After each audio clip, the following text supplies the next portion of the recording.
Littleton Coin Company is ringing in the holiday season with daily deals. Visit littletoncoin.com for at least 15% off select products now through November 28th. Save on your favorite coins, such as Morgan Silver Dollars, Kennedy Half Dollars, commemorative quarters, and much more. But hurry, each day offers a new deal you don't want to miss. Visit us now at littletoncoin.com. That's littletoncoin.com. Littleton Coin Company, serving collectors since 1945. Selling your car to Carvana is as easy as... As easy as pie? Sure. All you have to do is enter your license plate or VIN. As easy as a stroll in the park. Okay, then just answer a few questions and you'll get a real offer in seconds. As easy as singing. Why not? Schedule a pickup or drop-off and Carvana will pay you that amount right on the spot. As easy as playing guitar. Actually, I find that kind of difficult. But selling your car to Carvana is as easy as... Can be. Visit Carvana.com or download the app to get an instant offer today. This is SpaceTime, Series 24, Episode 132, for broadcast on the 19th of November 2021. Coming up on SpaceTime, a massive pile of new gravitational wave detections. India says its latest nuclear missile test is meant as a signal to China, and the growing popularity of remote-controlled telescopes among citizen scientists. All that and more coming up on SpaceTime. Welcome to SpaceTime with Stuart Gary.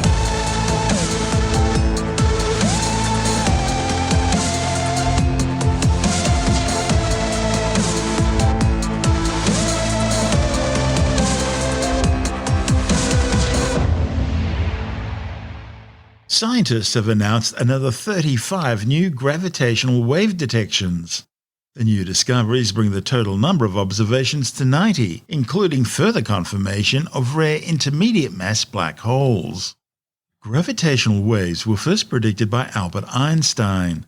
He theorized that the movement of astronomical objects could cause waves of space-time curvature to be sent rippling through the universe, like waves caused by dropping a stone into a still pond.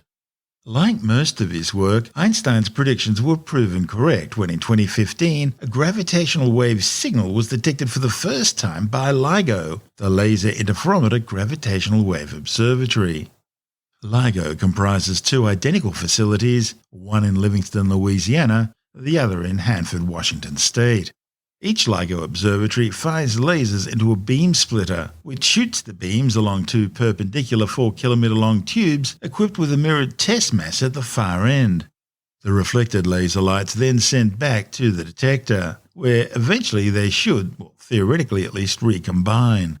But as a gravitational wave, generated by something like a moving mass or merging black holes, passes through the cosmos, it causes the very fabric of space-time to stretch and compress ever so slightly, by just a fraction of the diameter of a proton.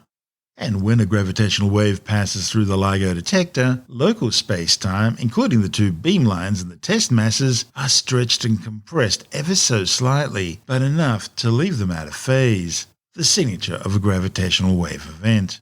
Using multiple gravitational wave detectors allows scientists to determine the direction of the wave source. So a third detector called Virgo has been built near Pisa in northern Italy to further improve detection.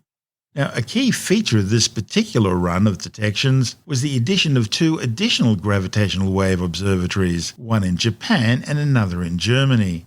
The 35 new discoveries were all observed during the second half of the third joint observing run, which ended in late March last year. All the newly detected signals come from merging black holes and neutron stars. And the new data includes some interesting surprises, such as an unusual neutron star black hole merger, a massive black hole merger, and binary black holes, revealing information about their spins. While gravitational waves from a black hole consuming a neutron star have already been observed, this new data contains another such event with some stunning conclusions. GW 1912-19-163120 is a merger signal of a black hole some 32 times the mass of the Sun. Nothing unusual there. But what makes it so spectacular is that it's consuming a neutron star just 1.17 solar masses. Now, if correct, that would be the least massive neutron star ever observed. Remember, a star has to have at least 1.44 solar masses in order to break electron degeneracy and collapse down to form a neutron star in the first place. So what's going on here then? Meanwhile, another new observation, GW200210-092254, shows a black hole merger with either a very low-mass black hole or a very high-mass neutron star. The majority of the new discoveries are binary black hole mergers, including some very massive stellar mass black holes, which appear to have merged to form rare intermediate mass black holes, proving at least one explanation for how these are made. Other events have revealed more details about the spins of merging black holes. That's a key property of these mysterious and little understood objects. The authors also look for the implications the findings have on science's understanding of the underlying population of black holes and neutron stars and the history of the expansion of the universe. The detectors are currently being upgraded for their next observing run, which is expected to begin late next year. This is SpaceTime. Still to come, India has carried out a test of its nuclear-capable Agni-5 long-range ballistic missile, claiming it's meant to be a signal to China. And we look at the growing popularity of remote-controlled telescopes. All that and more still to come on SpaceTime.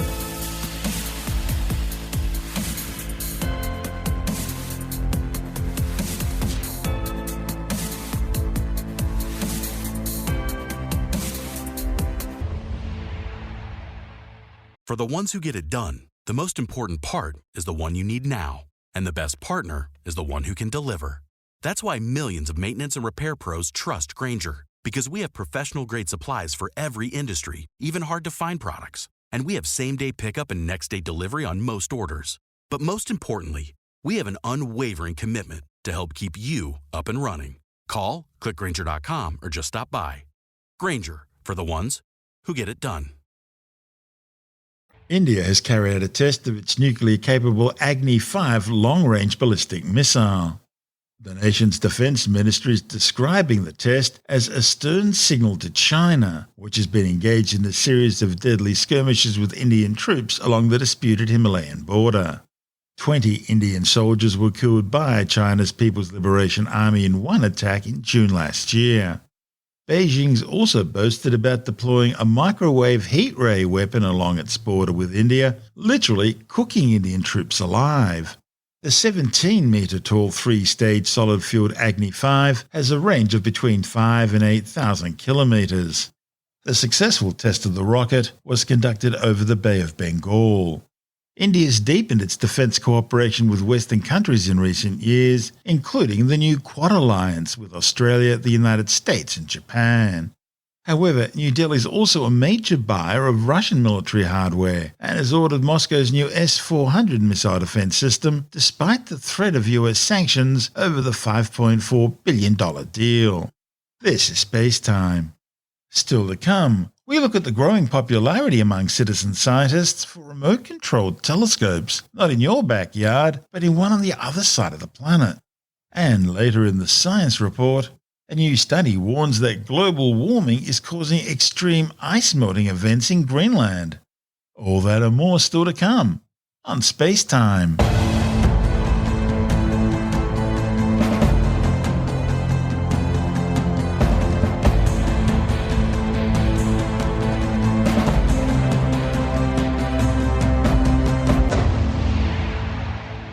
A new issue of Australian Sky and Telescope magazines hit the newsstands, and among the stories this month is a feature on the growing popularity of remote-controlled telescopes among citizen scientists.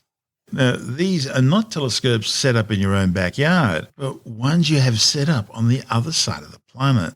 Joining us now with all the details is the magazine's editor, Jonathan Nally. What you can do these days, instead of having a telescope in your backyard, so maybe you might live in a big city where there's a lot of light pollution or something, or maybe you live in a part of the world where you can see some things in the night sky, but you really want to see stuff in the sky that's visible from another hemisphere. So if you live in North America, but you really fancy seeing what's in the southern sky, or vice versa, then you can set up a remote observatory system, or you can use a remote observatory system. Now, there are ones out there that are already set up, they've been going for years, and you can rent time on these telescopes. Companies have set up whole fleets of telescopes in certain locations, and you can get on the internet and send commands to these telescopes to say, take a picture of this or take a picture of that, and bingo, it just happens, right, without you having to buy the telescope. So you can do that if you want. And that's Is that like really Swoop? well. Yeah, that's right, yes. There are things like that. There are quite a number of them, and they're situated all around the world, and they've got some really big, nice telescopes that you can use with fancy cameras and things. And I get a lot of pictures sent to me by people using these telescope systems, and they're just spectacular because the equipment is really good. You know, you're talking about $30,000, $40,000, $50,000 telescope systems that most people just can't afford to buy, but you can afford to rent it for an hour or something. It's not that expensive. But there's an alternative even to that these days, and that is if you do have a backyard telescope and you find that maybe the light pollution's got too bad or something, or you want to see a different part of the sky, you can actually pack up your telescope system with its cameras and its computers and everything like that and ship it off to this place in Chile that they've set up in the Atacama Desert, which is very high, very dry, and almost never has clouds and basically never rains. So it's the most amazing astronomy environment. And they will unpack your telescope and everything and set it up there. Your telescope, they'll set it up there on a concrete block, and then you just remote control it from home. It's really quite amazing. And lots of people are doing this now. And it's not as hard as you think. If you've got your telescope already set up working at home, and it's one of these computerized ones that you can sit inside in comfort and send commands to it down a cable or Wi-Fi or something, then you can actually pack the whole thing up, ship it off to Chile, set it up there, and just take pictures. It might be daytime where you are, but it's nighttime there, so it's taking pictures. And after dinner, you can go and download all the pictures that it's taken and say, wow, look, that's my telescope, thousands and thousands of kilometres away, taking pictures of things that I can't see from here. So it's a really interesting option that a lot of people are taking up. And we go right into it in detail in the magazine, and we basically one person's experience of how they did it and how they found it to be far easier than they thought it was going to be. That's Jonathan Alley, the editor of Australian Sky and Telescope magazine.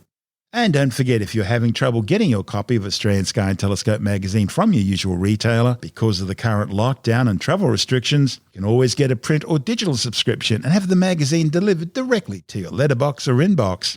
Subscribing's easy. Just go to skyandtelescope.com.au. That's skyandtelescope.com.au, and you'll never be left in the dark again. This is SpaceTime.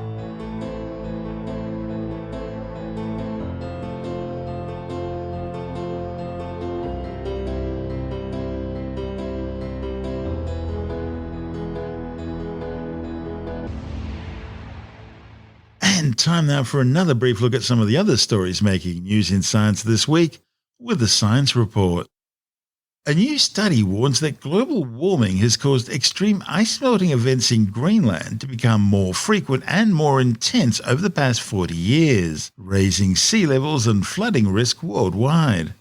The study by the European Space Agency shows that over the past decade alone, some 3.5 trillion tons of ice has melted from the surface of Greenland and flowed down into the ocean. That's enough melted ice to cover the entire United Kingdom with around 15 metres of meltwater. The new study is the first to use satellite data to detect this ice sheet runoff from space. The findings, reported in the journal Nature Communications, used measurements from ESA's Cryosat-2 satellite to reveal that Greenland's meltwater runoff has risen by 21% over the past 4 decades and has become some 60% more erratic from one summer to the next. Scientists have found that people who are genetically predisposed to a higher risk of psychiatric disorders like schizophrenia, bipolar conditions, or anorexia nervosa are also more likely to live in or move to urban areas. The study, reported in the Journal of the American Medical Association, also found that people with a genetic risk of autism spectrum disorder were also more likely to live in or move to high-density urban areas.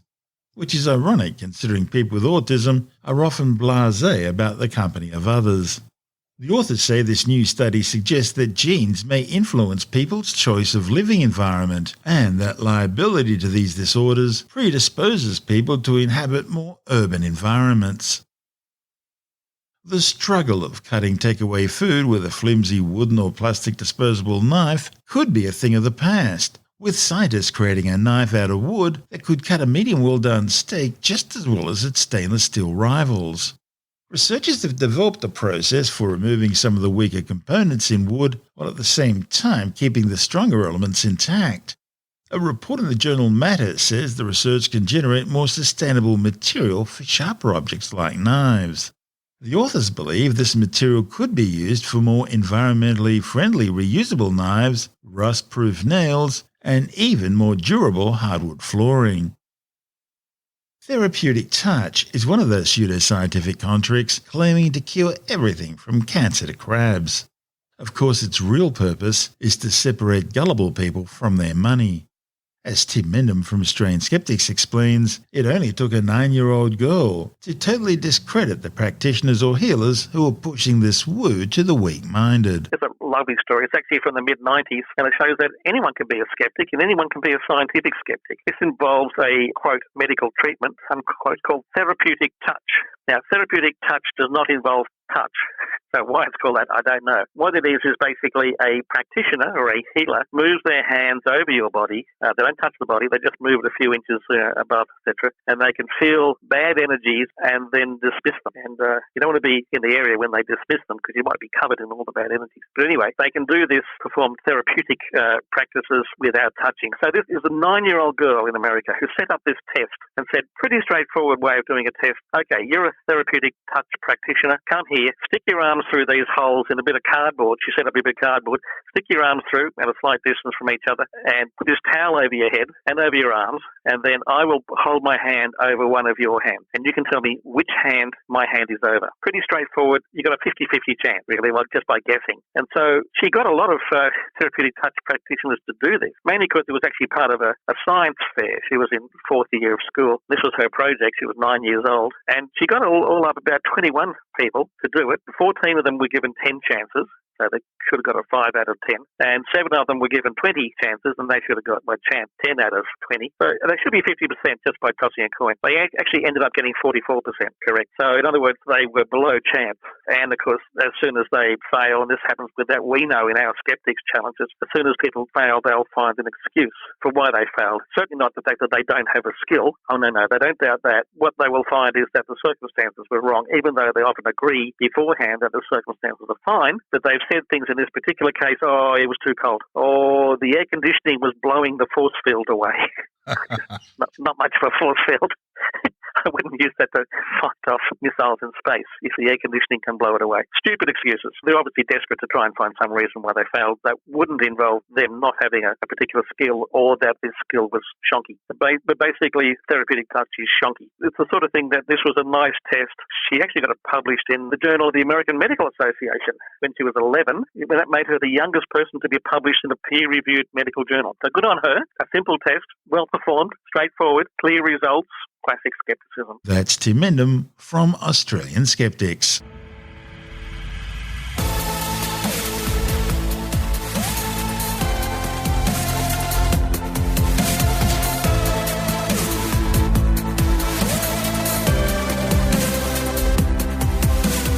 And that's the show for now. SpaceTime is available every Monday, Wednesday and Friday through Apple Podcasts, iTunes, Stitcher, Google Podcast, Pocket Casts, Spotify, Acast, Amazon Music, Bytes.com, SoundCloud, YouTube, your favourite podcast download provider, and from spacetimewithstuartgary.com. SpaceTime's also broadcast through the National Science Foundation on Science Zone Radio and on both iHeartRadio and TuneIn Radio. And you can help to support our show by visiting the SpaceTime store for a range of promotional merchandising goodies, or by becoming a SpaceTime patron, which gives you access to triple-episode commercial-free versions of the show, as well as lots of bonus audio content which doesn't go to air, access to our exclusive Facebook group, and other rewards. Just go to spacetimewithstuartgary.com for full details. And if you want more SpaceTime, please check out our blog, where you'll find all the stuff we couldn't fit in the show, as well as heaps of images, news stories, loads of videos, and things on the web I find interesting or amusing. Just go to spacetimewithstuartgary.tumblr.com. That's all one word, and that's Tumblr without the E.